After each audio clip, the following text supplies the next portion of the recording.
In this video, we're talking about the Pegasus.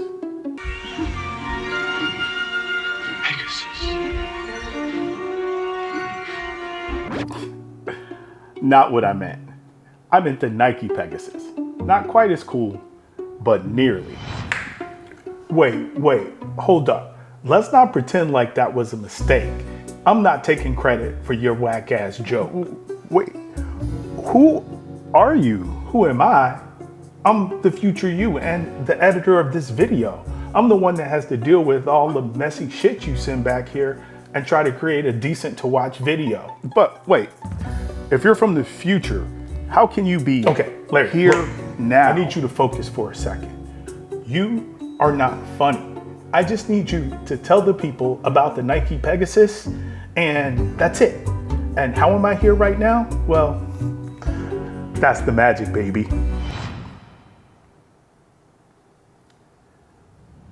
I need you to focus. So why review these shoes now? Because I believe now is the time to buy either of these models after they've been out for a while, because as they're priced currently, I think they represent a couple of the best valued sneakers on the market, but more on that in a bit. And for those of you that don't know, Nike broke their running shoe lineup into tiers, very similar to the way that Apple does with their iPhones. Meaning there's a base model, the 41, then there's a mid-tier model, which is the Plus, and then there's the most expensive model, which is the Premium. In this video, we're looking at the base model 41 and the mid-tier Plus. Now, why not the Premium? You can't afford it, you can't afford it. Well, currently the Premium at over $200, I don't think represents the best value. You can't afford it. Now, Nike claims that they made this change in their lineup in order to help simplify the lineup for us consumers to understand. But the conspiracy theorist in me thinks this is utter and total bullshit. Come on, don't do it. But I have to. I think this really needs to be said. And don't you dare cut it out. I'm begging you over here. Too bad. You know what? It's all right. I got something for you.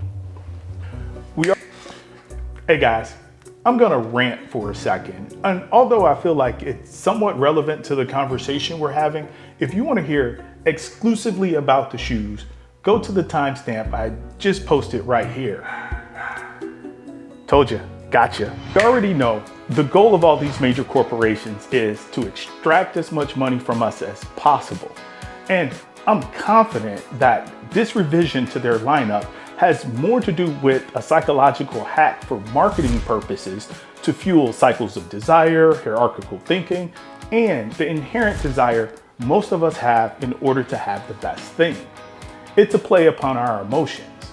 And to be fair, this is nothing new. Marketers have been breaking up our products and experiences into different levels of value for a long time. I mean, they do it with cars, they do it with plane flights, and they do it with so many forms of tech I can't even recount in this video. And I'm not saying products shouldn't be broken into tiers when it makes sense. And I totally understand why you need the Carrot coffee maker with the deluxe solar panels and flux capacitor, but I really didn't need to see this happen with shoes. So they could prey upon our decision fatigue. Enough with the psychological games already. And I just want these marketers to know, we're on to you motherfuckers. And that we know this change didn't have a damn thing to do with simplifying your product line so us, the silly consumer, could understand. I did mention that I like the shoes though, right? I didn't want that to get lost in the weeds. Nevertheless, I could accept this whole Plus Premium thing when the actual shoes feel like a natural extension of one another.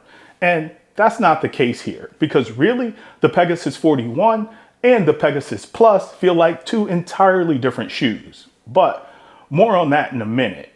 Let's start with the Nike Pegasus 41.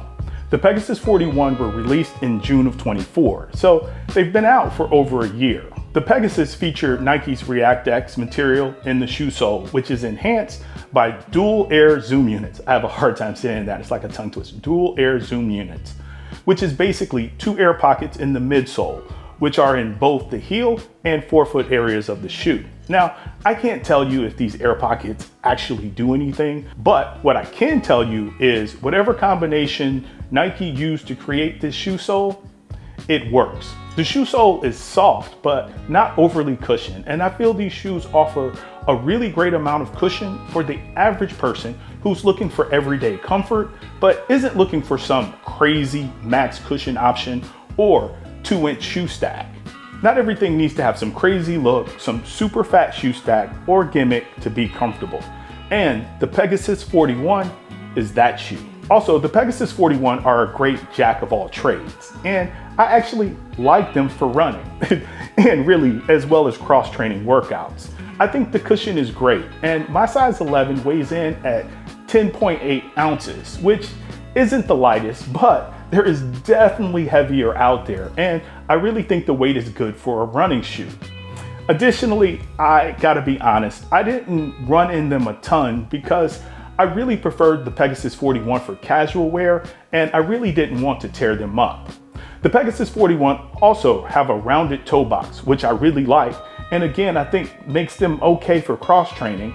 And even though the heel to toe drop is said to be 10 millimeters, the shoe isn't too forward pushing, and I feel like standing in them is still quite pleasant. And overall, they're a great, again, normal shoe for long days on your feet. So the Pegasus 41 have been out for over a year, and why talk about them now when they're nearly at the end of their life cycle? Well, because now you can cop a pair on Nike's website for as low as $86, which is how much I got this pair for.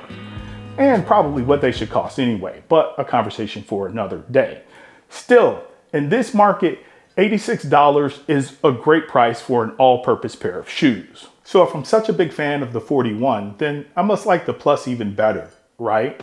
Well, I can't say better as much as different, as I feel like the Pegasus Plus is a totally different shoe from the 41, and not just a different version of the same shoe. For starters, the Pegasus Plus shoe sole is made of Nike's Zoom X material, so the Plus are noticeably softer than the 41. Also, with my size 11 weighing in at just 10.4 ounces, the Plus are what I would consider officially in the light category, although they're only really 0.4 of an ounce lighter than the 41. The Pegasus Plus have a fly knit upper, which is more stretchy and pliable.